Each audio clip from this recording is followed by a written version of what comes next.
Eh bien, bonjour à tous et bienvenue à ce live qui a pour sujet maladie de Verneuil, hydradénite suppurée pour un diagnostic et une prise en charge optimisée.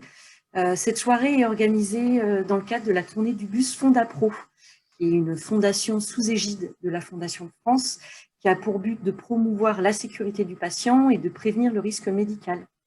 Donc, depuis un mois, ce bus fait le tour des cliniques en France pour se mettre à l'écoute des besoins actuels des établissements et du personnel médical.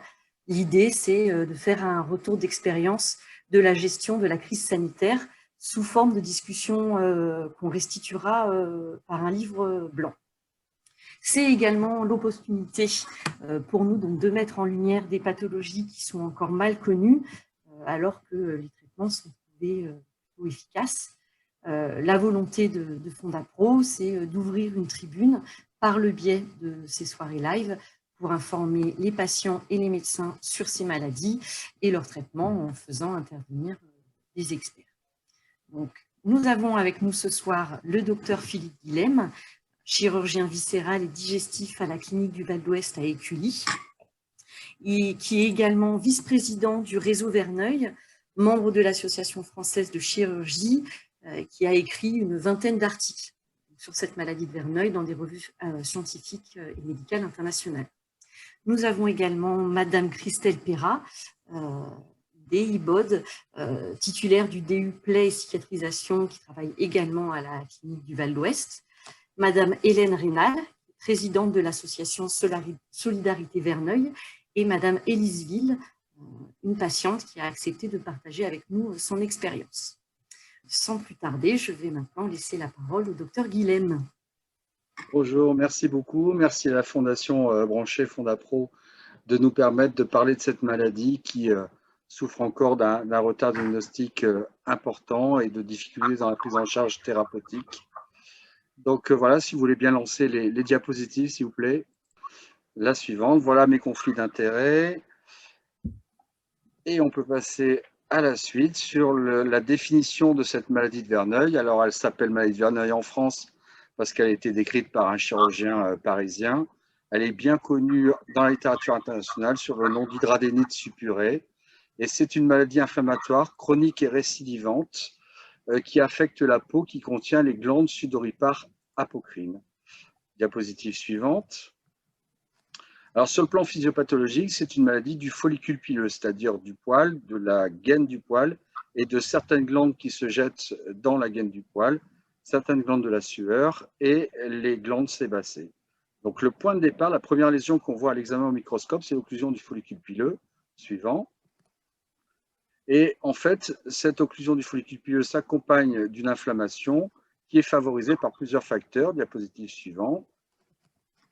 Et ces facteurs, vous les voyez marqués ici. En fait, dans cette maladie, on pense qu'on est sur une maladie de l'interface entre les bactéries qui sont présentes au niveau de la peau et le système immunitaire et inflammatoire de la peau. On parle de dysbiose, c'est-à-dire d'une symbiose qui ne se fait pas bien. On vit normalement avec ces bactéries et probablement le système immunitaire et inflammatoire réagit de façon disproportionnée pour entraîner ces phénomènes inflammatoires. Donc, on est en phase de bactéries normalement présentes au niveau de la peau, les bactéries commensales, des phénomènes inflammatoires, et sur ce duo système immunitaire inflammatoire-bactéries, il y a des facteurs qui interviennent, comme par exemple le tabac et le surpoids. 70% à 90% des patients qui ont la maladie de Verneuil sont fumeurs, ce qui fait 2 à 3 fois plus que dans la population générale. Un certain nombre de patients, entre 25 et 30%, sont en surpoids ou obèses. Probablement, le tabac favorise l'occlusion du follicule pileux. Probablement, le surpoids favorise la friction mécanique. Et ces deux facteurs peuvent jouer sur la maladie. Maintenant, ce n'est pas aussi simple que c'est parce que les gens fument ou parce qu'ils ont des kilos en trop qui font la maladie. Ce sont des facteurs aggravants plus que des facteurs qui déterminent la maladie. Et malheureusement, ce n'est pas parce que les gens vont arrêter de fumer ou qu'ils vont faire perdre du poids que la maladie va disparaître complètement. J'ai mis les hormones parce qu'il y a un tiers des patientes, par exemple, qui disent que les poussées sont favorisées par le cycle, typiquement la semaine qui précède les règles. Et il y a une composante psychologique, en sens où il y a la moitié des patients qui disent que dès qu'ils sont stressés, fatigués, déprimés, à ce moment-là, il y a plus de poussées qui peuvent arriver. Donc l'ensemble de ces facteurs existent, diapositive suivante, et tous ces facteurs interviennent sur un contexte probablement génétique, puisque on a 20 à 25% de formes familiales, ce qui suggère qu'il puisse y avoir une participation génétique dans cette maladie. Alors, ce n'est pas du tout une maladie rare, puisqu'on estime qu'on est autour de 1% de la population qui a cette maladie, à des degrés divers de gravité. Ça touche un peu plus les femmes que les hommes. Typiquement, on disait que ça démarrait autour de la vingtaine, mais en pratique, dans la moitié des cas, ça démarre avant 20 ans. En tout cas, après la puberté, les formes chez l'enfant sont exceptionnelles. 20-25% de formes familiales, je redis, le tabac, le surpoids sont des éléments sur lesquels on peut jouer, mais qui ne font pas tout, bien évidemment. Le diagnostic de maladie de Verneuil repose sur 3 critères diagnostiques principaux: le caractère chronique et récidivant, et on dit qu'il faut que ça soit au moins depuis 6 mois, des lésions typiques et des localisations typiques. Les lésions typiques, la première lésion, la lésion primaire dans la maladie de Verneuil, c'est le nodule profond, douloureux, il est inflammatoire, ça fait mal, c'est en profondeur, c'est pas au niveau de la peau, et c'est pour ça qu'on parle de furoncle aveugle, parce qu'il n'y a pas la petite tête blanche, parce que l'inflammation est plus profonde. Éventuellement, ça évolue vers l'abcès, c'est-à-dire que les bactéries, là, elles se mettent à proliférer et viennent entraîner une surinfection. Et puis, au fur et à mesure de l'évolution, peut apparaître des lésions, des petites galeries sous la peau, des fistules, avec des réactions fibreuses sur la peau, qui peuvent aboutir à ces cicatrices hypertrophiques fibreuses. Voilà les lésions typiques. Diapositive suivante. Et le troisième critère diagnostique, c'est les localisations. Et globalement, c'est une maladie qui touche les plis. De haut en bas, on va faire derrière les oreilles, le cou, la nuque, sous les aisselles, le pli sous les seins, entre les seins éventuellement aussi, les plis de laine, l'ensemble du périnée qui est un grand pli, sous les fesses et entre les fesses. Et puis des fois, ça déborde sur des zones qui ne sont pas des plis, par exemple sous les aisselles, mais aussi le pubis, les cuisses, les fesses. Voilà les localisations typiques. Donc on peut, diapositive suivante, rappeler les critères diagnostiques. Des abcès à répétition dans les plis, ça permet de faire ce diagnostic, c'est-à-dire une évolution chronique et récidivante, des lésions inflammatoires que les patients appellent souvent des abcès, et à répétition dans les plis, ces zones-là. Il n'y a besoin d'aucun examen paraclinique, c'est uniquement un diagnostic clinique. Il n'y a pas de marqueur biologique, il n'y a pas d'imagerie qui permet de faire un diagnostic, il n'y a pas même d'examen au microscope qui permet d'affirmer le diagnostic. C'est une maladie, malgré ses facilités à faire le diagnostic, les abcès à répétition dans les plis, qui souffre pourtant d'un retard diagnostique qui est essentiellement lié à la méconnaissance des soignants et aussi quelques patients qui se cachent, notamment quand ils n'ont pas rencontré les soignants qui étaient capables de leur apporter des réponses, parce que certaines localisations, certains aspects de la maladie font que ce n'est pas des choses qu'on aime montrer même à des soignants. En moyenne, et ça c'est pas propre à la France, c'est dans tous les pays, il y a un retard diagnostique qui est évalué entre 7 et 8 ans, et on espère bien qu'avec le temps, le délai diagnostique se raccourcisse. Voilà, donc ça c'est pour cette première partie sur expliquer ce que c'est. Maintenant, je pense qu'on va laisser la parole aux patients. Merci Philippe. Je vais vous dire un petit mot sur notre association, sur le rôle des patients dans tout ça, qu'est-ce qu'ils peuvent faire, qu'est-ce qu'ils ont essayé de faire pour essayer de se sortir de cette situation compliquée. Donc, je suis Hélène Rénal, je suis présidente de Solidarité Verneuil, je suis moi-même atteinte de la maladie de Verneuil. Voilà, j'ai monté cette association. On va mettre tout de suite la première diapo. Je voudrais faire vite, je voudrais laisser la parole un petit peu à Élise. Donc, cette maladie, elle a été découverte, on en a parlé la première fois au 19e siècle, et puis voilà, en 2021, c'est encore mystérieux. Je suis allée voir sur le dictionnaire. Dans le dictionnaire, le mot inconnu, méconnu, c'est une maladie qui est inconnue parce qu'on ignore son existence. Ça concerne vraiment le grand public. On ne connaît pas. Et elle est méconnue parce qu'elle n'est pas estimée à sa juste valeur par le monde médical et puis les tutelles. Donc, c'est une problématique parce que ces patients, ils ont du mal à se faire suivre correctement et ça impacte considérablement la qualité de vie. Elle touche, Philippe vient de le dire, entre 1 et 4% de la population. Le chiffre officiel, c'est 1%, mais en fait, on l'estime un petit peu plus que ça. 4, 5, il y a certains médecins qui parlent de 5-6%. Et donc, ça fait en France, si on part sur les 1%, ça fait 670 000 personnes potentiellement concernées par cette pathologie sur le territoire français. Donc, en l'absence de réponse, avec cette errance diagnostique, les malades, ils n'ont pas beaucoup d'autres choix que de se regrouper pour essayer de trouver des solutions ensemble et puis se sortir de cette situation. D'où la création de Solidarité Verneuil. On passe à la diapositive suivante. Voilà. Donc, vite fait, hein, Solidarité Verneuil, c'est une association en 1901. On existe depuis 12 ans. On a notre siège social à Lyon, Villeurbanne. En réalité, on est présent sur 13 secteurs différents sur tout le territoire. On a dans notre conseil d'administration, on est tous des malades ou des parents de malades. On est tous salariés en dehors de l'association et il n'y a aucun salarié dans l'association. On a un tout petit conseil scientifique, petit mais costaud, qui est composé du docteur Guillaume, de madame Elisabeth Machillot, qui est infirmière, qui a un DU plaie et cicatrisation, comme notre amie Christelle, et le docteur Sabine Verrière, qui est médecin du travail du côté de Grenoble. Voilà pour l'association. Après, on a un projet associatif qui se base sur l'existence, sur le vécu des malades. Donc, je vous ai mis une petite phrase qui vient d'un malade lui-même, qui explique qu'elle a dû consulter 7 ou 8 médecins avant de trouver quelqu'un qui connaisse la maladie.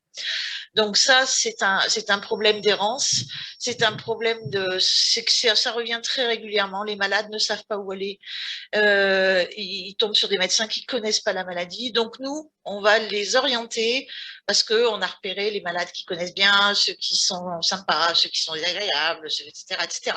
On a des réseaux, on travaille beaucoup avec Réseau Verneuil. Et donc, ça va nous permettre d'orienter les malades vers des centres de soins qui sont adaptés en fonction de leur parcours, bien sûr. Donc, des médecins. On va aussi leur donner des tuyaux sur les infirmières qui sont à portée de main dans leur secteur, en post-op. Et puis, on peut avoir besoin de kinés, de psychologues, etc. Donc, on va se refiler un petit peu les uns les autres des adresses de professionnels qui sont pertinents. Et puis, on va aussi les orienter vers les structures d'accompagnement complémentaires. Hein. C'est pas ça qui va guérir la maladie, mais ça peut aider à passer des caps difficiles. Je pense à l'hypnose, tout ce qui est sophro, réflexologie plantaire. Tout ça, c'est des compléments au niveau du traitement qui sont appréciés par les malades et qui leur permet de passer des moments un peu compliqués quand ils sont dans la douleur, quand ils sont dans le doute et que ça va pas. Ça, c'est des structures qui sont importantes aussi pour eux. L'objectif, bien sûr, c'est d'améliorer la prise en charge globale de la maladie. Diapositive suivante. Là, on est plus sur l'isolement, la tristesse, la déprime. On a beaucoup de malades qui sont complètement isolés. On voit que d'une part, ils sont pas forcément très bien accompagnés sur le plan médical, mais Philippe parlait de honte tout à l'heure. Les malades, souvent, ont honte, ils ont peur d'en parler dans leur entourage, leur famille, les amis. C'est pas facile de parler de ces choses-là, étant donné les localisations. Donc, nous, on va faire en sorte de leur donner des espaces pour s'exprimer. C'est important de vider cet abcès-là, qui est aussi un autre abcès qui est bien présent dans certains cas. Donc, des permanences d'accueil, de téléphone. On fait beaucoup de permanences maintenant par Zoom, puisque c'est à la mode. Et puis, on va visiter les malades en chambre et à domicile. Alors, en chambre, quand ils sont hospitalisés. On fait ça beaucoup à Lyon, mais aussi, on peut faire ça dans d'autres régions. Hein. Il suffit qu'il y ait l'hôpital à côté. On est au courant. On va voir le malade en chambre.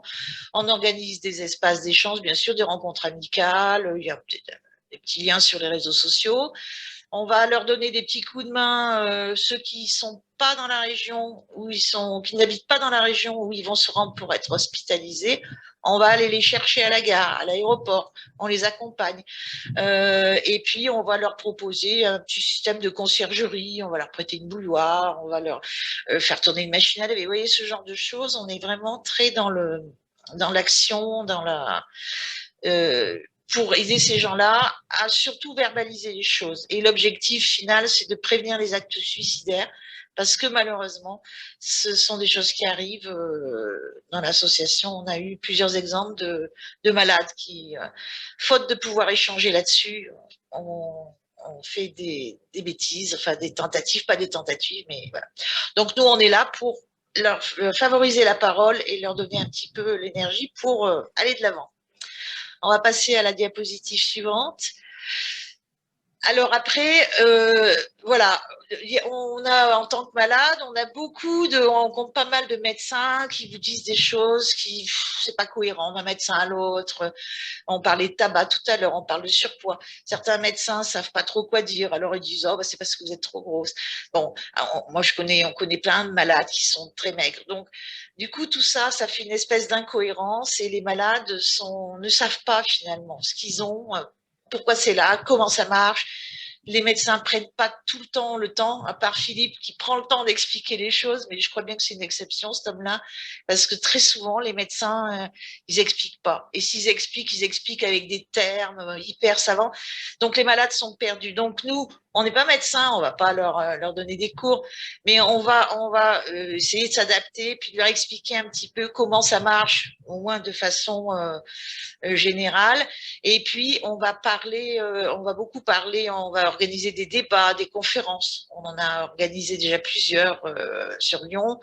On va faire des opérations à visée d'éducation thérapeutique. Alors, on va plus toucher le grand public. On a fait ça en 2019 en faisant un tour de France en camping-car pour parler de la maladie de Verneuil au grand public. Et puis, on va mettre en place des ateliers d'éducation thérapeutique du patient. On en avait organisé en 2018 avec c'était de l'art-thérapie, c'était bien intéressant.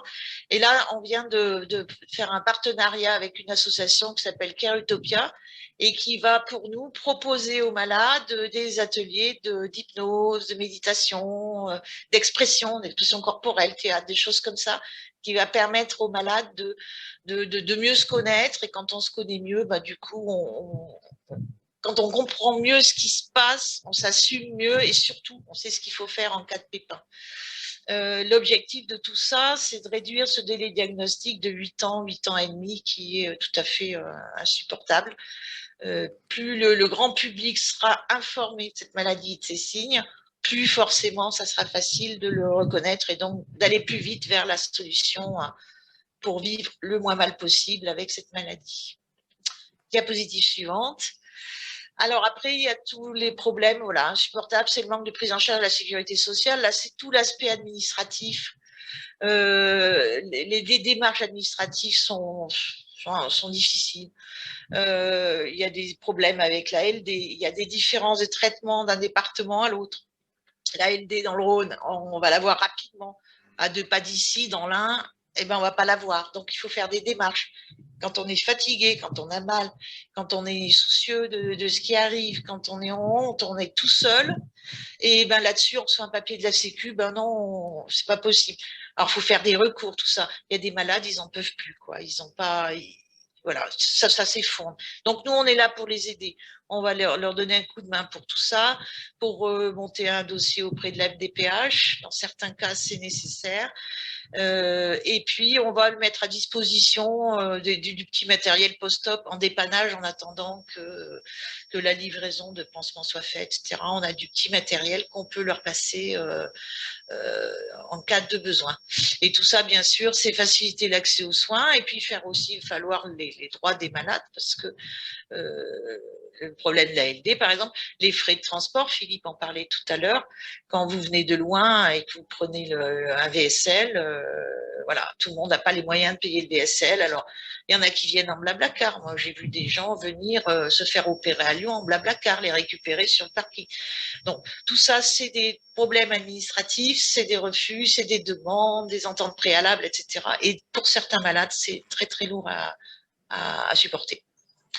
Donc voilà, on va passer à la diapositive suivante. Je vais faire vite parce que je vais laisser la place à Élise. Mais notre projet associatif à Solidarité Verneuil, au milieu de tout ça, c'est ce qu'on vient de voir, orienter, accueillir, informer, accompagner. C'est vraiment les quatre points d'ancrage de l'association. Et c'est comme ça qu'on fonctionne tout au long de l'année pour l'ensemble des malades, adhérents ou pas adhérents. Nous, on n'est pas sectaire. Si vous avez besoin de nous, on est là, vous nous appelez. Je vous ai mis le numéro de téléphone. Vous nous trouvez sur Facebook, Instagram, YouTube, c'est quoi là, Twitter et LinkedIn. J'arrive à le dire sans me tromper. Donc, n'hésitez pas à venir vers nous. Et puis maintenant, j'aurais bien aimé laisser la parole à la petite Élise qui va nous raconter un petit peu son quotidien avec la maladie de Verneuil. Je pense que ça va intéresser pas mal de malades. Alors bonsoir, donc je m'appelle Élise, j'ai 45 ans. J'ai eu la maladie sans savoir que j'avais la maladie à l'âge de 13 ans, juste après la puberté, l'arrivée des règles. Et j'ai vécu donc des incisions sur incisions. Donc ça a commencé au pubis et à l'aine, enfin au pubis, et c'est monté par la suite sous les aisselles. Et durant des années, en fait, on a cru que c'était des furoncles. Donc, j'ai été scalpée de 13 ans jusqu'à 21 ans où j'ai subi une première opération qui n'était pas la bonne vu que j'ai été opérée. On ne savait pas que j'avais la maladie. C'est très peu de temps après cette opération que j'ai eu enfin un diagnostic. Mais j'ai passé donc 8 ans à me faire inciser les plaies pour permettre que le bouton s'en aille pour revenir. Et par la suite, j'ai continué, je crois que j'ai un peu enterré la maladie tout en continuant à vivre, en essayant de vivre, en me cachant, bien sûr, en mettant des t-shirts larges, ne voulant pas être en maillot de bain, avoir l'impression d'être belle en extérieur et finalement une pourriture à l'intérieur. Donc, je me développe comme ça et puis, en fait, je continue après l'opération, 1 an après première opération, je continue en fait à réavoir des poussées et à réavoir. Et puis, en fait, je ne souffle jamais, c'est-à-dire que j'ai un bouton qui perce, j'en ai un autre qui arrive. Donc, je passe plusieurs années comme ça, jusqu'au jour où mon médecin traitant de l'époque me parle d'une association qui s'appelle Solidarité Verneuil et que nous avons la chance d'avoir un chirurgien à Lyon et qu'il faudra peut-être que je me rapproche de tout ce monde-là. Alors, je mets un petit peu de temps à m'en rapprocher et puis finalement en 2016, non, pardon, excusez-moi, en 2013, j'ai de grosses poussées, ça va de moins en moins bien et donc j'ai un premier rendez-vous avec le docteur Guilherme qui me propose 2 solutions à ce moment-là, c'est voir pour l'épilation laser ou l'opération. Et donc, ayant de très mauvais souvenirs de l'opération, en fait, j'ai pas très envie. Mais je me prends tardivement pour l'épilation laser, c'est-à-dire que 6 mois plus tard, quand je rencontre à nouveau Monsieur Guilherme, et en fait, il me dit il n'y a plus de solution là, c'est l'opération. Donc, je me retrouve face à tous mes démons de ce que j'avais déjà vécu avant. Et à ce moment-là, il me propose, j'ai 2 choix, soit d'opérer un premier bras et revenir par la suite, soit directement de passer à mes 2 aisselles. Donc, me connaissant, je préfère dire faisons le tout pour le tout, on part sur les 2 aisselles. Parce que sinon, je pense que je ne reviendrai pas me faire opérer. Donc, on part sur une opération, mais ce que je ne vois pas derrière, même si on m'en parle, c'est le post-opératoire. C'est-à-dire que moi, je suis en poste, je travaille et je me fais donc arrêter, enfin, je pars pour opération. Mais dans ma tête, quand je pars me faire opérer, je me dis, je vais revenir la semaine suivante, bien qu'on m'ait prévenu que, non, ça ne se passerait pas comme ça. Et en fait, donc derrière ces opérations, même si avec le caisson à oxygène, il y a effectivement une accélération de la cicatrisation, j'ai eu quand même 3 mois de convalescence derrière, mais effectivement bien appuyé par l'association, avec une psychologue qui est venue poser des questions, nous rencontrer. Par la suite aussi, toujours des gens de l'association qui venaient voir comment ça allait, comment ça se passait. Par contre, effectivement, quand je suis retournée au travail après ces 3 mois, en fait, j'ai perdu mon travail. C'est-à-dire qu'ils n'ont pas du tout accepté que je sois absente 3 mois. Et puis, j'avais beau expliquer que je n'étais pas en vacances et les pieds en parasol, même si les pieds en éventail sous un parasol. même si j'ai des souvenirs avec Hélène, effectivement, quand elle était passée me voir avant un caisson et je ne connaissais pas, et effectivement, elle m'avait parlé de la mer, essayer d'imaginer autre chose que ce fameux caisson à oxygène. Qui, je pense, a changé depuis. Apparemment, il a été, je crois que il est tout neuf, il est un peu mieux. Très beau. Mais du coup, c'est vrai que voilà, ça a été impressionnant, ça a été, mais au moins à partir de cette opération, en fait, vu que j'ai bien été opérée pour la bonne chose et qu'on est allé effectivement apparemment creuser à l'intérieur, j'ai vécu quand même de 2014 jusqu'à confinement 2019 là, avec aucun souci. J'avais pu pousser, j'avais plus rien.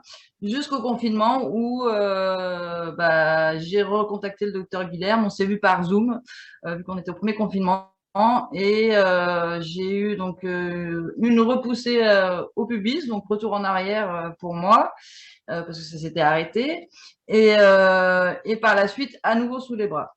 Et donc là, je viens de faire une poussée il n'y a pas très longtemps. Sous les bras. Je me suis inquiétée dans le sens où effectivement ça m'a renvoyé en arrière. Là, voilà, j'essaye de continuer à vivre avec ça, en sachant, on sait bien que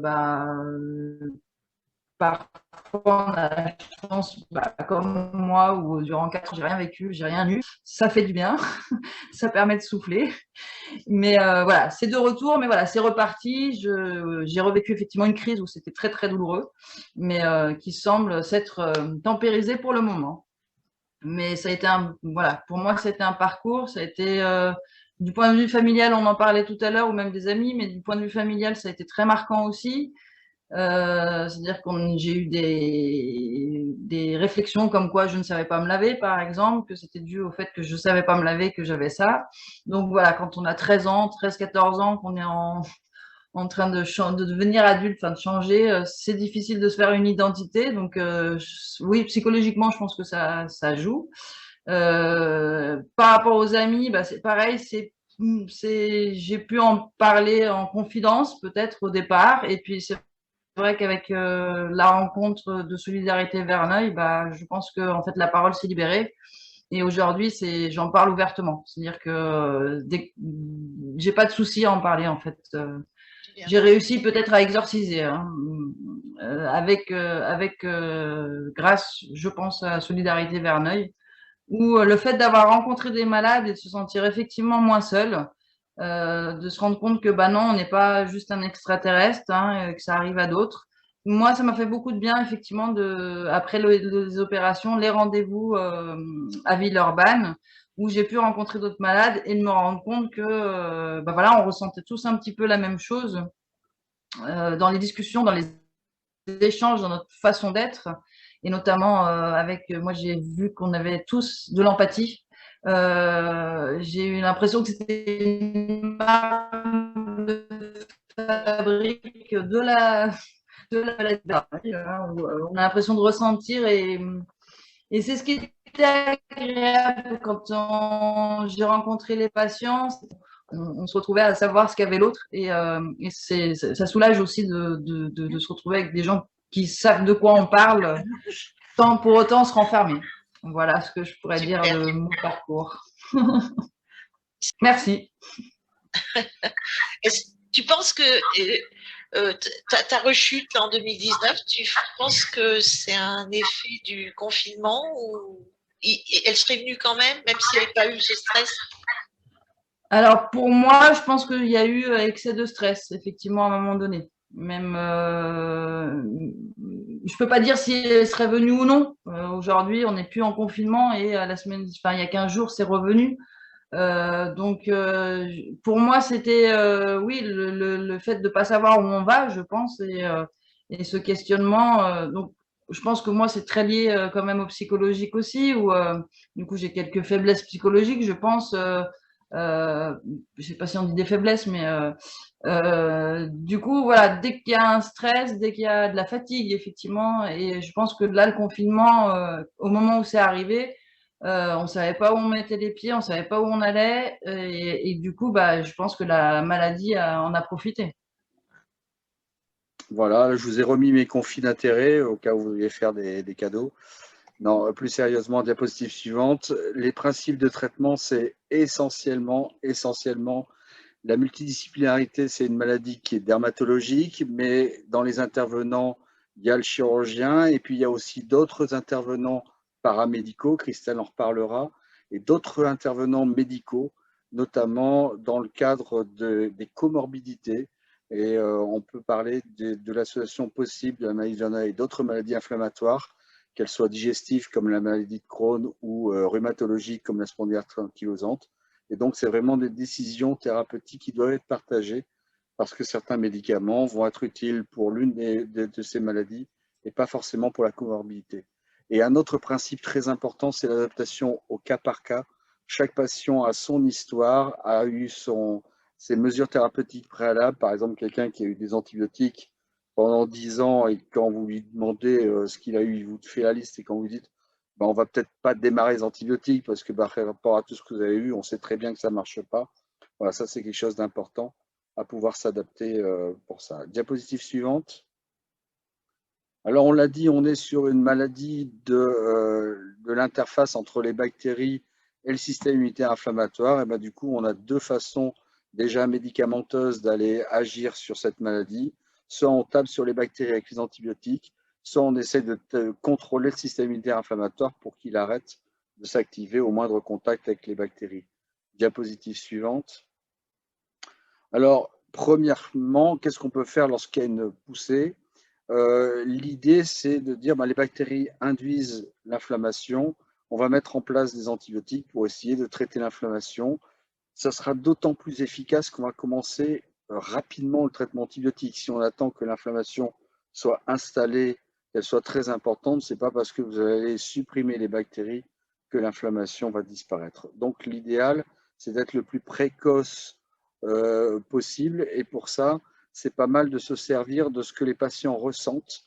Ils ont l'expérience, ils ont le vécu, notamment en termes de je sens qu'il va arriver quelque chose, ça commence à gratter, j'ai pas encore la boule, mais ça commence à me faire un peu mal.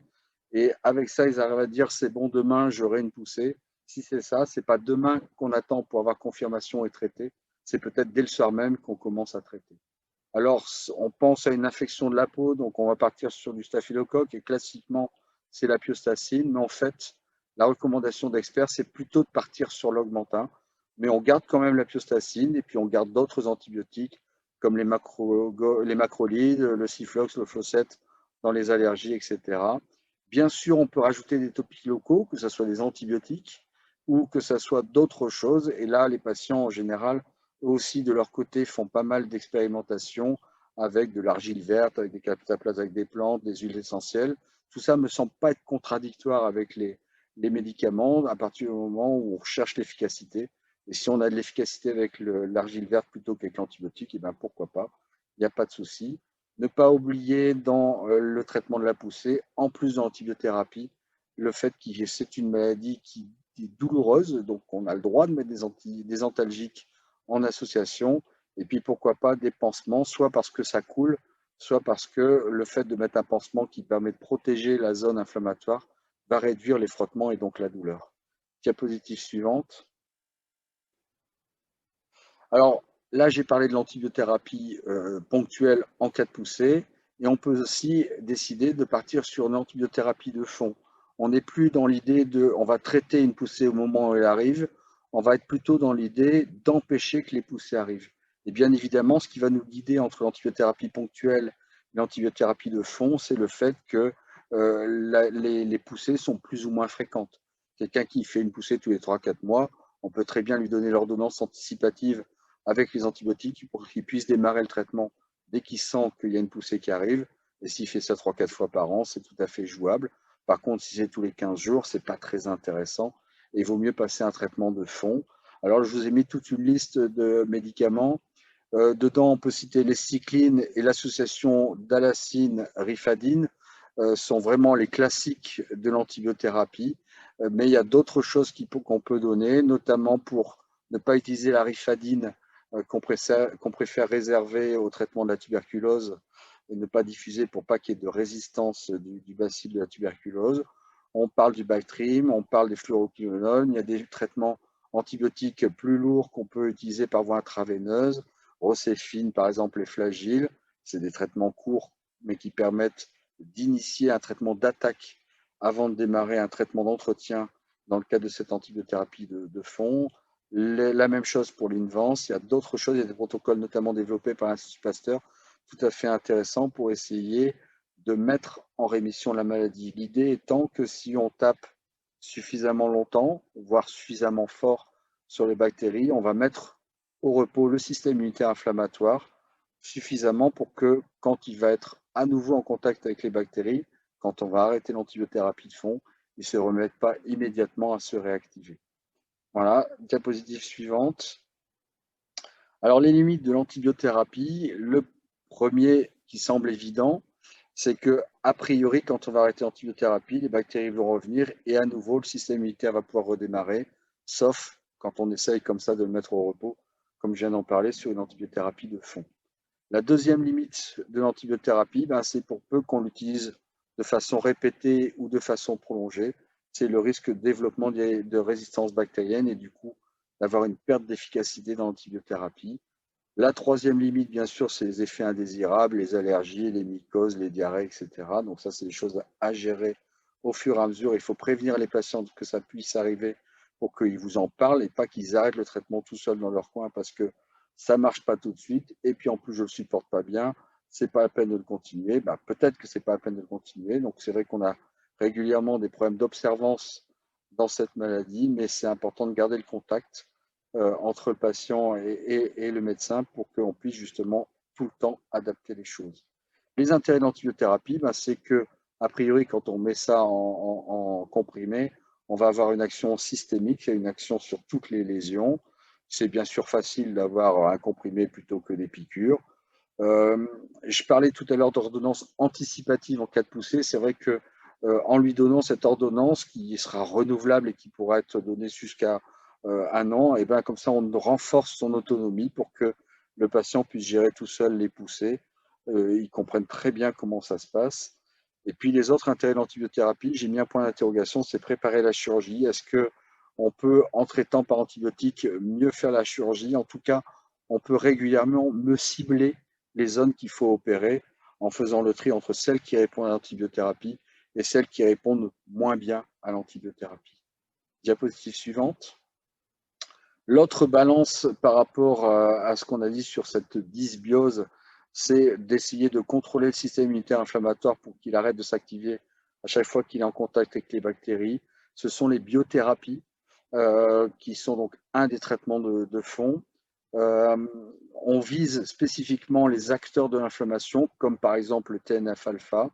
L'Humira, l'adalimumab est le médicament qui a l'autorisation de mise sur le marché pour la maladie de Verneuil. C'est le seul traitement qui est l'AMM. Cet AMM date de 2016, mais pour l'instant, on n'avait pas le remboursement. Or, c'est un traitement qui coûte un peu cher, surtout qu'on est sur des doses qui sont souvent le double de celles qu'on utilise pour d'autres pathologies inflammatoires.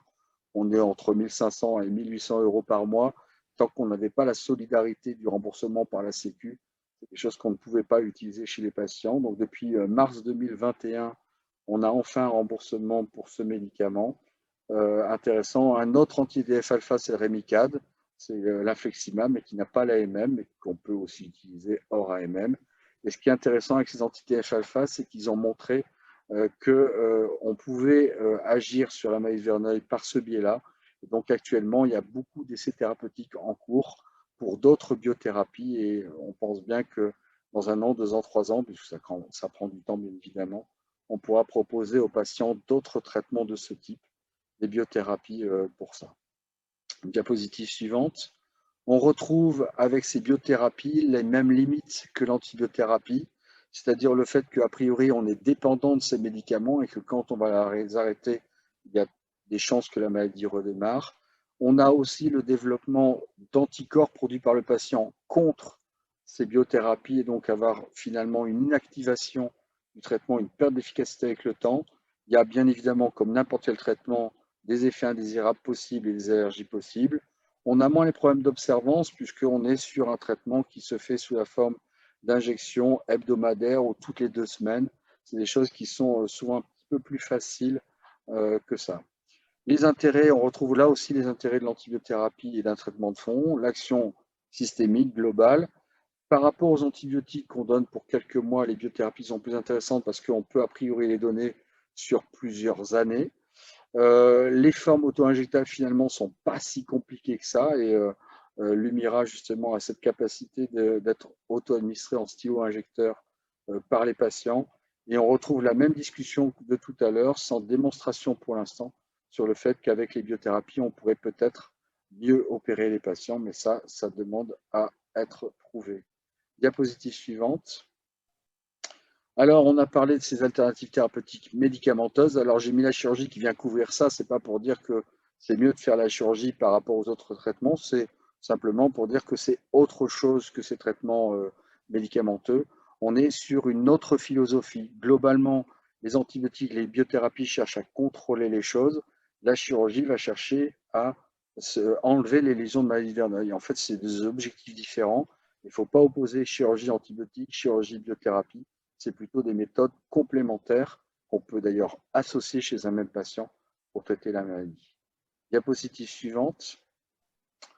Alors, on va mettre de côté la chirurgie d'urgence. Je vous ai dit tout à l'heure, c'est vrai qu'il peut y avoir des surinfections. C'est une maladie inflammatoire, ce n'est pas une maladie infectieuse, mais de temps en temps, les bactéries piégées par l'inflammation peuvent se mettre à proliférer et entraîner vraiment une surinfection. Et à ce moment-là, ça fait mal, voire très très mal. C'est une maladie douloureuse, la maladie de Verneuil. Ça fait très très mal parce que c'est en pression. Et la chirurgie d'urgence va chercher à soulager cette douleur. C'est probablement le traitement le plus rapidement efficace pour soulager la douleur. L'objectif étant de lever la pression pour soulager la douleur. Donc simplement, c'est l'incision, bien évidemment. Alors ça peut être fait par le chirurgien, mais ça peut être fait par le médecin traitant, ça peut être fait par l'urgentiste, le dermato, etc. Ça peut être même fait par les patients eux-mêmes. Pourquoi pas? Moi, je n'ai pas forcément d'opposition à ça. À partir du moment où ce n'est pas fait n'importe comment, à n'importe quel moment, avec n'importe quel matériel. Voilà, c'est souvent douloureux. On s'adresse à des abcès hyper douloureux. Rajouter une incision dessus, c'est douloureux.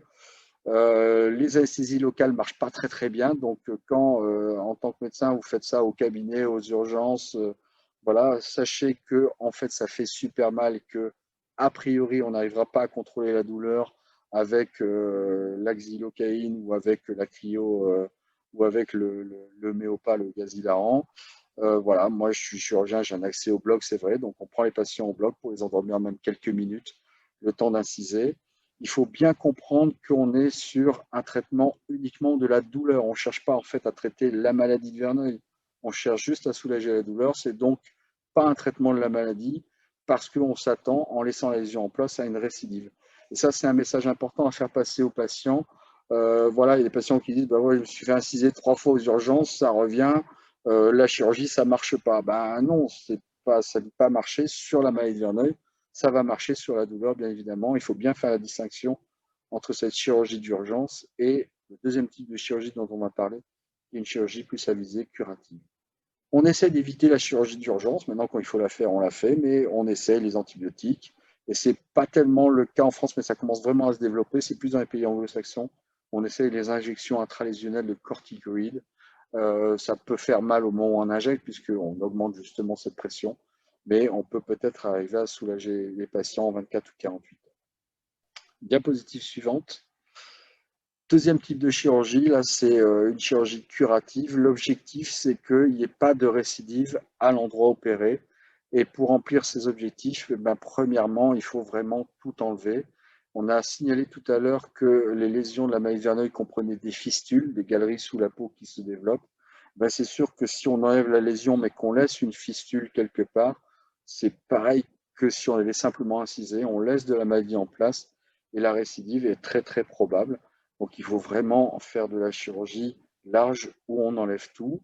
C'est vrai qu'il y a une technique qui se développe qui est l'exérèse du toit de la lésion. Le terme anglais, c'est le deroofing. Donc en clair, on coupe ce qui dépasse le dôme, on essaie de bien racler à l'intérieur. Ça semble intéressant pour les petites lésions, pas trop importantes, et surtout sur ces nodules inflammatoires. Pour ça, ça ne va pas marcher sur les lésions plus étendues.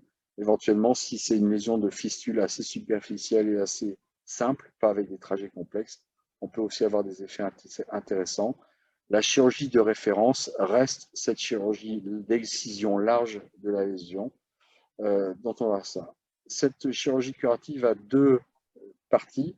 Première partie, c'est on enlève la lésion, et la deuxième partie, c'est qu'est-ce qu'on fait avec le trou qu'on a fait avec la chirurgie.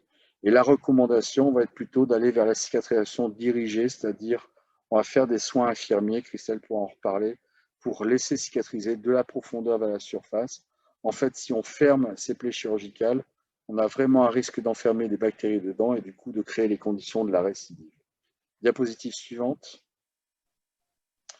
Alors, les techniques de cicatrisation, on en a parlé, on peut passer rapidement puisque à la diapositive suivante. Donc, plutôt la cicatrisation dirigée, la cicatrisation secondaire. Je vous ai mis cette capture d'écran du site de la Société française de dermatologie puisque depuis 2019, on a des recommandations nationales pour la maladie de Verneuil. C'est plutôt bien fait, le site est parfaitement accessible pour tout le monde, même pas seulement les adhérents de la Société française de dermatologie. Et c'est sous la forme d'un arbre décisionnel qui est réactif. On peut cliquer sur un élément pour avoir ça. En bas, vous pourrez voir, il y a un tableau qui récapitule les différentes options par rapport à ce que je vous ai dit sur la chirurgie, les antibiotiques, les biothérapies. Bien évidemment, on ne fait pas tout en même temps, on ne fait pas tout dans toutes les situations. Et les indications dépendent de l'histoire du patient, mais aussi du stade d'évolution de la maladie. Diapositive suivante. Voilà ce tableau, vous voyez. Alors, je peux parler des classifications diagnostiques, et là, vous la voyez apparaître sous la forme d'un stade de Hurley 1, 2 ou 3 par gravité croissante. En fait, on décrit les lésions, pas tellement la maladie, mais les lésions. Le stade 1, c'est ces nodules inflammatoires dont je parlais. Le stade 2, c'est quand il y a les fistules qui apparaissent avec les cicatrices en regard. Et le stade 3, c'est quand vous avez un stade 2 qui est étendu à toute une région. Cette classification est souvent utilisée, mais elle a quand même des pièges. Par exemple, on peut très bien avoir un stade 1, c'est-à-dire que des nodules, mais diffus à tous les endroits du corps possiblement affectés par cette maladie, avec des nodules qui sont tout le temps là. Quand ce n'est pas un endroit, c'est un autre. Et en fait, ça va être une maladie qui est vraiment sévère et qu'on va avoir du mal à contrôler par les médicaments ou par la chirurgie. Et à l'inverse, vous pouvez avoir une lésion sous le bras axillaire de stade 3, très étendue localement, mais qu'on va traiter médicalement et chirurgicalement finalement assez facilement, sans qu'il y ait aucune autre lésion ailleurs. Et finalement, c'est une maladie de Verneuil qui est sévère, mais beaucoup plus facile à contrôler que celle dont je viens de parler avant. Voilà, retenez cette histoire de classification qui est en plus pas une classification évolutive. C'est pas un stade 1 et puis on va attendre suffisamment longtemps, on va passer à un stade 2, puis on va encore attendre des années, on va passer à un stade 3. Les patients restent plutôt dans un stade de gravité. Diapositive suivante. Voilà, je voulais parler, avant de terminer, du réseau Verneuil. Hélène a présenté Solidarité Verneuil, c'est l'une des deux associations de patients qui existent en France. Le réseau Verneuil, c'est un regroupement de praticiens qui s'intéressent à la maladie de Verneuil. C'est du coup un regroupement, il y a un site internet, je vous l'ai mis sur la diapositive. Vous pouvez trouver un annuaire pour trouver les praticiens qui connaissent bien la maladie de Verneuil. C'est un annuaire à la fois pour les patients et comme recours pour les professionnels de santé qui ne sont pas spécialistes de cette maladie. Dans ce réseau Verneuil, les participants participent aussi à des sessions de formation, des projets de recherche. Et les seuls critères d'entrée dans le réseau, c'est simplement être intéressé par la maladie de Verneuil quand on est professionnel de santé. Pas forcément médecin, pas forcément chirurgien, etc. Diapositive suivante. Voilà, merci à nouveau pour votre attention. Donc voilà, moi je m'appelle Christelle, je suis assistante du docteur Guillaume à la clinique du Val d'Ouest. Et donc je vais vous parler ici du rôle infirmier dans la maladie de Verneuil. Donc je n'ai pas choisi cette présentation à hasard qui représente un iceberg. Il y a ce qu'on voit à la surface, mais il y a tout ce qu'on ne voit pas en dessous. C'est aussi le témoignage qu'on a eu tout à l'heure, parce qu'effectivement, on voit une jolie jeune fille toute souriante et puis finalement beaucoup de souffrance derrière. Et on ne s'en rend pas forcément compte. Donc voilà, l'infirmière dans la maladie de Verneuil, elle a plusieurs rôles. Il y a tout d'abord, diapositive suivante, l'aide au diagnostic. Donc l'aide au diagnostic est très importante parce que comme l'a dit le docteur Guillaume ou Hélène, c'est une pathologie qui est pas connue dont on ne parle pas assez, et par conséquent, les patients ont du mal à être diagnostiqués. Donc, c'est à nous, médecins infirmières, qui sommes en première ligne, de bien parler de cette maladie. On peut passer à la diapositive suivante. Et il y a une chose qui est importante qu'on a tous dit finalement, j'ai des abcès à répétition dans les plis. Quand on entend cette phrase, n'importe qui doit penser, maintenant qu'on connaît cette pathologie, à la maladie de Verneuil. Diapo suivante, je vous ai marqué Maïté. Maïté, c'est tout simplement ma belle-fille qui m'entend beaucoup parler de la maladie de Verneuil et qui nous a amené 4 patients différents, nous disant, ben, tu sais le truc dont tu parles tout le temps là, oui, la maladie de Verneuil, oui, c'est ça. Et ben, je crois bien que ma copine, elle a ça. Tu peux la voir. Et puis, effectivement, c'était ça. Elle n'a jamais vu une lésion de la maladie de Verneuil et elle a diagnostiqué 4 patients. Donc là, le message pour moi, c'est tout simplement toutes les personnes qui connaissent cette pathologie, qui ont cette phrase dans la tête, j'ai des abcès à répétition dans les plis, il faut en parler. Parce qu'à ce moment-là, les gens parlent et disent, ben oui, ben moi aussi j'ai ça, il m'arrive ça revient souvent, etc. Donc en parler au maximum. Donc là, je vous ai remis les différents stades, le docteur Guillaume vient d'en reparler, on va passer à la diapositive suivante. Encore une fois. Le deuxième rôle, c'est l'écoute et le conseil. Donc ça, c'est très, très, très important. On l'a vu tout à l'heure, une très, très grande souffrance physique, bien sûr, puisque la douleur est très, très dure et intense, psychologique, atteinte parfois très importante de l'image corporelle, un isolement, on en a parlé, des arrêts de travail, bien sûr, mais aussi par rapport aux amis, il y a des gens qui souffrent énormément et qui se retrouvent très seuls. C'est un parcours qui est évidemment long et difficile et on en a parlé depuis tout à l'heure, une errance diagnostique. Je veux juste revenir un petit peu sur le témoignage de tout à l'heure. C'est que c'est la deuxième personne qui me parle du confinement par rapport aux poussées qui reviennent et tout ça. Donc je pense qu'effectivement, ça a été une période difficile et que ça va peut-être déclencher des choses aussi. On peut passer à la diapositive suivante. Donc l'important, il y a une chose qui est très importante, et nous, on le voit tous les jours à la clinique, c'est d'écouter les patients. Là, j'ai fait, il y a récemment, avec le docteur Guillaume, on a fait une étude et j'ai fait des questionnaires à 1 mois après l'intervention. Et il m'est arrivé de passer 1 heure avec des patients au téléphone juste parce que ils avaient besoin de parler et que du coup, ça me faisait du bien. Donc, je pense que ça fait partie de notre rôle, que c'est important. Et il faut savoir se prendre ce temps pour parler aux patients. On peut passer à la diapo suivante. Être connu et reconnu, donc ça, c'est quelque chose, moi, ça fait plus de 10 ans que je travaille à la clinique. Et au début, les patients, quand ils arrivaient chez nous, ils nous disaient, ce qui est bien dans votre clinique, c'est que tout le monde connaît la maladie de Verneuil. Et ça, c'est vrai que chez nous, que ce soit la standardiste, le brancardier, tout le monde connaît la maladie de Verneuil. Et les patients qui arrivent chez nous, ils se sentent plus obligés de se justifier ou de répondre à des choses complètement ahurrissantes du style... je me rappelle d'une patiente qui nous a dit, moi, mon médecin m'a dit, vous ne pouvez pas avoir la maladie de Verneuil, vous ne puez pas. Voilà, donc ce genre de choses qui sont très difficiles à entendre, que les patients n'arrivent plus à entendre et ne comprennent pas. Et chez nous, comme tout le monde connaît, ils n'ont plus besoin de s'expliquer et ils n'ont pas besoin de dire quoi que ce soit et tout le monde sait qui ils sont. Et déjà, rien que ça, pour eux, c'était important. On peut passer à la diapositive suivante. Donc, un autre rôle aussi important, c'est le rôle propre. Là, on parle des soins post-opératoires, de la cicatrisation. Le docteur Guillaume en a parlé tout à l'heure. On a une image ici d'une excision, de la lésion que vous voyez à l'écran, la première image d'une maladie de Verneuil, et la deuxième où on a fait où on a opéré.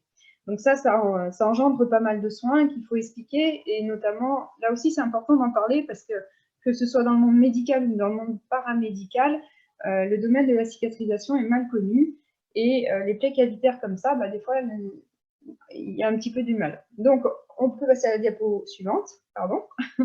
Donc, nous, on va donner pas mal de conseils. Là, je ne vais pas tout vous dire, je vais simplement vous résumer. Simplement, ces documents sont disponibles pour aider les infirmiers libéraux, par exemple, qui ont les soins post-opératoires à faire.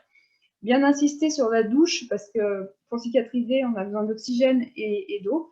Et par conséquent, la douche, c'est ce qui va mieux nettoyer. Donc, on va conseiller à nos patients, dès qu'ils peuvent, dès qu'ils s'en sentent capables, d'enlever leur pansement sous la douche, d'enlever les mèches et bien de doucher leur plaie. Pas de problème avec le savon, pas de problème avec l'eau qui va couler sur la plaie. C'est au contraire ce qui va nettoyer le mieux la plaie. Et ensuite, la réalisation du pansement avec des mèches d'alginate qui vont permettre de drainer un petit peu tout ça et de réparer la plaie. Je vous ai mis quelques petites images où on voit l'évolution de la plaie jusqu'à la cicatrisation complète. On peut passer à la diapositive suivante, pardon. Donc après, on va pouvoir donner un petit peu des conseils hygiéno-diététiques. Il y a plusieurs choses à savoir. On peut donner des conseils, c'est pareil, je ne vais pas tout vous détailler non plus, sur les savons, sur les déodorants, sur les poils, où il faut préférer la tonte, ou par exemple, comme on l'a dit tout à l'heure, l'épilation définitive au laser. Les vêtements, on va privilégier des vêtements amples en coton. Et au niveau diététique, on parle maintenant pas mal du régime méditerranéen, où on va privilégier les fruits, les légumes, et diminuer un petit peu tout ce qui est produits laitiers, œufs, poissons et tout ça. Donc, tout ça, c'est expliqué, c'est tout dans le document aussi. Et le tabac, on en a parlé, il y a des aides pour ça, on peut voir des addictologues.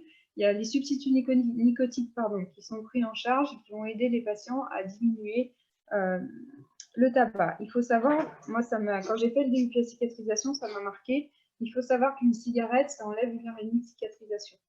Donc, sans imposer les choses, on peut simplement expliquer que déjà, d'enlever une cigarette, on gagne un petit peu de temps de cicatrisation. Voilà, on peut passer à la diapositive suivante.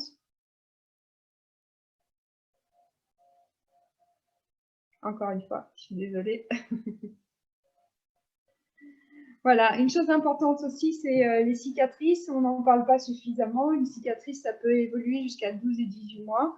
D'où l'importance de la travailler, cette cicatrice, une fois que la plaie est complètement cicatrisée, encore une semaine derrière. Il est important de la travailler parce qu'il y a deux types de choses. Il y a les hypertrophies, comme vous pouvez voir ici. On peut passer la deuxième diapo. Et les rétractations. Donc, les hypertrophies, comme vous voyez sur l'image, c'est un petit peu un relief sur la cicatrice. Et il va falloir pratiquer de l'automassage. On peut passer à la diapositive suivante. Donc ça, c'est pareil, c'est des documents qu'on tient à disposition des patients pour pouvoir réaliser les automassages ou qui peuvent être aussi faits par un kiné si les cicatrices sont trop importantes. Ça va permettre de casser un petit peu ces fibres qui se sont reconstruites et d'assouplir la cicatrice. Donc en gros, on estime qu'il faut faire 10 minutes de massage 2 fois par jour. Ça fait un petit peu beaucoup, mais ça soulage bien la cicatrice. Et mettre la crème après, une crème hydratante sur la cicatrice, mais après le massage. Si on le fait avant le massage, on ne va pas casser les petites fibres justement qui ont besoin d'être cassées. Voilà, tout ça, c'est expliqué sur des documentations qu'on peut donner aux patients. On peut passer à la diapositive suivante. On va parler des rétractions. Oui, pardon, ça c'est les massages, donc c'est comment masser sa cicatrice. Donc les rétractions, oui, on va passer, voilà. Là, c'est aussi important d'avoir les bonnes postures en post-opératoire, immédiatement en post-opératoire. J'ai une patiente dans la semaine qui m'a dit, mais je vais avoir mal, je ne vais jamais pouvoir me mettre comme ça, comme on voit la petite dame sur la photo, tout simplement parce qu'elle était extrêmement douloureuse et que c'était très difficile pour elle de lever les bras avant l'intervention. Et effectivement, la douleur diminue après l'intervention. Elle a pu se mettre directement en salle de réveil, en position sieste, comme je dis, comme ça, quand on a une opération sous les bras. Au niveau du pli interfessier, tout simplement, on va se mettre les jambes en tailleur. Et puis, si on a une cicatrice au niveau inguinal, on peut tout simplement écarter les jambes. C'est on cherche à obtenir ce qu'on appelle la position maximale. C'est-à-dire qu'on va se mettre en extension au maximum pour que ça cicatrise correctement sans faire de rétraction. Voilà pour les cicatrices. Et bien mettre en ce moment, quand il va faire chaud, quand il n'y aura plus de rage, de l'écran total jusqu'à la fin de l'été pour aider cette cicatrisation. On peut passer à la diapositive suivante. Alors, la coordination, ça, tout le monde en a parlé un petit peu, c'est vraiment très, très important. C'est une pathologie qui va déclencher plein de choses et les patients ont besoin de plein de corps de métiers différents, je vais y arriver. Psychologues, addictologues, diététiciennes, kinésithérapeutes, sexologues, etc. etc. On va rajouter, c'est pour ça que j'ai mis des petits points, l'hypnose, tout ce qui peut aider, toutes les tout ce que le patient estime que ça lui fait du bien, bah ouais, il faut le prendre parce que si on peut soulager, ben c'est très bien. Tout ça, on peut avancer à la diapositive d'après. Cette coordination, bah, elle est bien mise en valeur par Solidarité Verneuil, effectivement, qui donne, effectivement, comme l'a dit Hélène tout à l'heure, toutes les informations sur qui fait quoi, où on va trouver telle ou telle personne. Et ça, c'est important d'avoir ce site-là. On peut passer à la diapositive suivante. Et c'est pour ça, encore une fois, merci, voilà, que moi, je tiens à rendre hommage à ces deux personnes qui ont parlé aujourd'hui, le Dr Guillaume et Hélène Rénal, qui font un travail exceptionnel pour les patients qui sont atteints de la maladie de Verneuil. Voilà, merci. Merci beaucoup Christelle pour ta présentation. C'est vrai qu'il y a plusieurs choses qui ont été citées parmi tout le monde. C'est vrai qu'on n'a pas le temps de parler de tout. On a parlé par exemple du caisson hyperbare, et le caisson hyperbare, c'est le principe de se mettre dans une pièce étanche. On augmente la pression en oxygène dans l'air qu'on respire, et du coup, il y a plus d'oxygène dans les tissus, et ça favorise la cicatrisation. C'est quelque chose qui est assez lourd, puisqu'il n'y a qu'un seul endroit, par exemple, sur toute la région pour le faire, c'est à Lyon. Il n'y en a pas à Saint-Étienne, il n'y en a pas à Grenoble, il n'y en a pas à Dijon.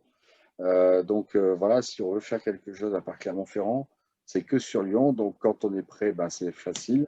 Mais sinon, c'est pas très facile parce que c'est quelque chose qui se passe tous les jours. La séance dure 2 heures et on fait ça pendant tout le temps de la cicatrisation. Donc c'est très compliqué à mettre ça en place. Mais c'est vrai que c'est pas inintéressant quand on peut le faire, puisque sur des grandes lésions, on peut gagner un quart à un tiers du temps de cicatrisation. Voilà, Elise a parlé tout à l'heure de 3 mois de cicatrisation. Si elle avait pu gagner 3 ou 4 semaines sur ces 3 mois, c'était intéressant effectivement pour ça. Ça, c'est une première chose dont on a parlé. Est-ce que vous voyez d'autres éléments sur lesquels on peut discuter? Hélène a parlé du 100% de l'ALD, l'affection longue durée. Vous savez qu'il y a une liste de 30 maladies pour lesquelles la sécurité sociale donne l'accord de façon quasi automatique à partir du moment où le diagnostic est posé. Ce n'est pas le cas de la maladie de Verneuil, qui ne fait pas partie de cette liste des 30 maladies, mais on peut quand même demander la prise en charge à 100% au titre des affections longue durée hors liste, justement.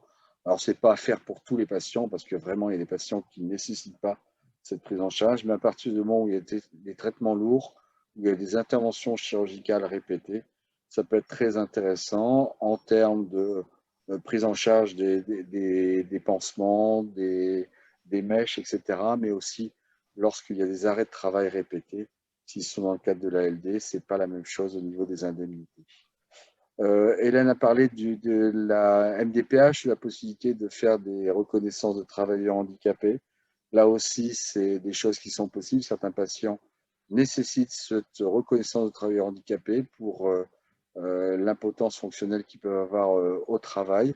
Là encore, c'est vraiment pas pour tous les patients, mais ça peut être fait pour ça. Donc, il y a les démarches et effectivement, il ne faut pas se contenter de faire la démarche, il faut l'argumenter, la demande, que ce soit pour l'ALD, pour la MDPH, puisqu'on est sur des maladies pas très, très bien connues. Et si vous avez une réponse négative, que vous soyez patient ou praticien, il faut contester. Et effectivement, vous pouvez demander l'aide de l'association qui aide vraiment dans ces démarches en joignant des documents et aux demandes qui sont faites. Peut-être parler de la thérapie par pression négative au niveau de la cicatrisation, c'est proposé parfois. Bien sûr. Et alors, j'ai parlé tout à l'heure du fait que quand on avait enlevé les lésions de maladie de Verneuil, on se retrouvait avec des plaies cavitaires, ce qu'on gère classiquement par les mèches. Une des façons d'accélérer la cicatrisation, c'est le caisson hyperbare, mais aussi c'est la TPN, la thérapie par pression négative. On parle encore de vague thérapie ou des choses comme ça. En fait, le principe, c'est que on va mettre une espèce de mousse dans la plaie. On va fermer tout ça de façon étanche. On va faire un petit trou pour brancher un tuyau et aspirer. Et le fait d'aspirer va faire remonter plus vite le tissu de cicatrisation. Ça peut être douloureux si on ne prend pas la précaution de mettre une interface entre la mousse et le fond de la plaie. C'est vraiment important de tapisser le fond de la plaie avec une interface, par exemple un alginate, mais il y a d'autres choses possibles, n'importe, pour éviter que les bourgeons de tissu de granulation se prennent dans la mousse, parce que quand on enlève la mousse, ça fait saigner et surtout c'est très douloureux. Et puis il faut aussi que ça soit sur une zone qui permette de maintenir l'étanchéité du montage, puisque l'aspiration ne va fonctionner que si on est parfaitement étanche. Et donc, il faut que la zone euh, soit accessible à un montage étanche, puisse être bien appareillé, parce que sinon, d'une part, l'aspiration ne fonctionne pas, et d'autre part, l'appareil portatif que les patients emmènent à la maison sonne toutes les demi-heures, y compris la nuit, et ça finit par la fenêtre. Donc, ce n'est pas très intéressant pour ça. Donc, faire très attention à ça. Mais en tout cas, on peut gagner du temps de cicatrisation. Maintenant, toutes ces techniques de cicatrisation accélérée, si on peut les mettre en place, tant mieux. Si on ne peut pas les mettre en place, tant pis. Ce n'est pas pour ça que les patients ne vont pas cicatriser. D'autres éléments de discussion? Ouais. Petite question d'actualité. Les vaccins, est-ce que c'est compatible avec les traitements, tout ça? Je pense que c'est des questions qui reviennent. Alors, j'espère qu'on est en train de sortir du Covid, mais d'abord, les patients Verneuil ne sont pas plus à risque que d'autres d'avoir le Covid. C'est sûr que d'avoir une maladie chronique, ça fatigue. C'est une maladie qui consomme de l'énergie, mais les défenses immunitaires, je parlais tout à l'heure de cette interface avec les bactéries de la peau, ça ne veut pas dire que le système immunitaire fonctionne pas particulièrement, fonctionne pas bien. Donc, on n'avait pas des risques particuliers de faire des Covid ou plus des Covid graves chez les patients Verneuil. Par contre, dès qu'on était sur les biothérapies où on diminue les capacités du système immunitaire, là, ça devient des patients à risque pour lesquels il fallait prendre des précautions particulières. Et pour répondre à la question de la vaccination, il n'y a pas de contre-indication à la vaccination quand on est atteint de la maladie de Verneuil. Il n'y a pas de contre-indication quand on prend des traitements pour la maladie de Verneuil, quel qu'il soit. On évite bien sûr de vacciner au moment où il y a une grosse poussée. On évite de vacciner au moment où on vient de se faire opérer, bien évidemment. Mais sinon, pas de souci avec ça. Maintenant, tout le monde peut se faire vacciner, donc il ne faut pas hésiter sur ça, évidemment. Est-ce que je peux rebondir sur la RQTH? Ouais, rebondissez. Je pense qu'il faut y aller, il ne faut pas hésiter à y aller en fait. Éviter d'avoir peur de l'étiquette du handicap. Et je pense que ça a été mon erreur, je pense, pour ma part.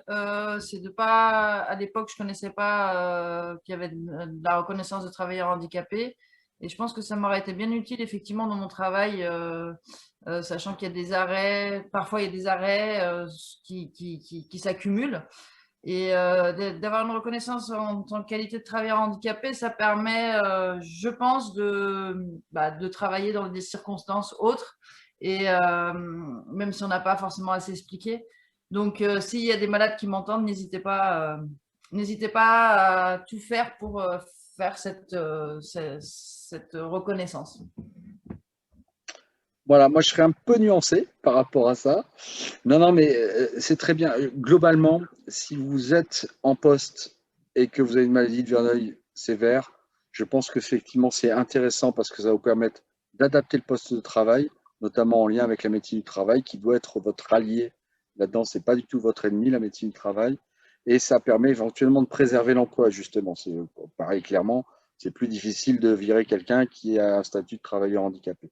Maintenant, si vous êtes en recherche d'emploi, pour certains employeurs, l'étiquette RQTH peut être un obstacle à l'embauche. Donc voilà, il n'y a pas de réponse universelle.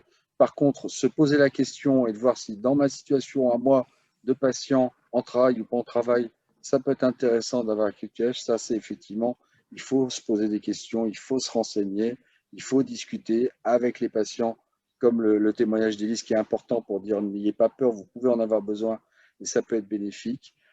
Comme discuter avec d'autres patients en disant oui, c'est logique, c'est pas raisonnable, ça va être bénéfique ou pas. Voilà. Mais en tout cas, il faut en parler avec les patients, avec la médecine du travail et avec le médecin spécialiste qui théoriquement doit vous suivre pour la maladie. En fait, le problème de cette pathologie, c'est que un coup, vous êtes en crise, vous ne pouvez pas travailler, vous ne pouvez pas marcher, vous êtes complètement handicapé. Et puis, hop, ça se calme. Et le mois suivant, voilà, la lésion s'est calmée. Et à ce moment-là, on est plus malade, quoi. Moi, je dis souvent qu'on est des malades en bonne santé. Mais c'est un peu ça. Et à ce moment-là, quand on est en période hors crise, on a des vies tout à fait quasiment comme tout le monde. Le problème, c'est cette alternance entre les crises, les moments de calme, les crises, les moments de calme, etc. Et c'est ça qui pose vraiment, vraiment des problèmes aux travailleurs, aux malades qui sont employés. C'est vraiment ça. Et à l'employeur. Et à l'employeur. l'employeur. Et à On passe un l'employeur peu parce qu'il y a les absences des, répétées. voilà, on passe pour des menteurs, quoi. Voilà. Pendant des années, j'ai fait croire à mes employeurs que j'avais des problèmes de sciatique. Parce que je voulais pas non plus trop m'étendre. Donc, je disais que j'avais des problèmes de sciatique. Là, tout le monde connaît une sciatique, ouais, c'est douloureux. Mais pendant des années, j'ai dit ça parce que se lancer dans une explication à n'en plus finir sur un problème qui était quand même intime, etc. Et puis, j'ai alterné les périodes où j'étais en pleine forme. Donc, ça, c'était pas... C'est compliqué. Voilà, vraiment, c'est compliqué, ce vécu-là aussi. C'est sûr que c'est un handicap intermittent. Mais il n'y a pas que ça quand même dans la maladie de Verneuil au travail. Il y a aussi certains postes de travail qui sont source de stress, qui sont source de frottement, qui sont source de positions qui sont douloureuses ou d'activités qui sont douloureuses. Donc ça va plus loin que le handicap ponctuel de la poussée. Il y a aussi tout le travail de prévention, et là qui peut être fait indépendamment d'une reconnaissance de travailleur handicapé avec la médecine du travail, sur adapter le poste de travail pour qu'on soit dans la prévention justement de l'apparition des poussées.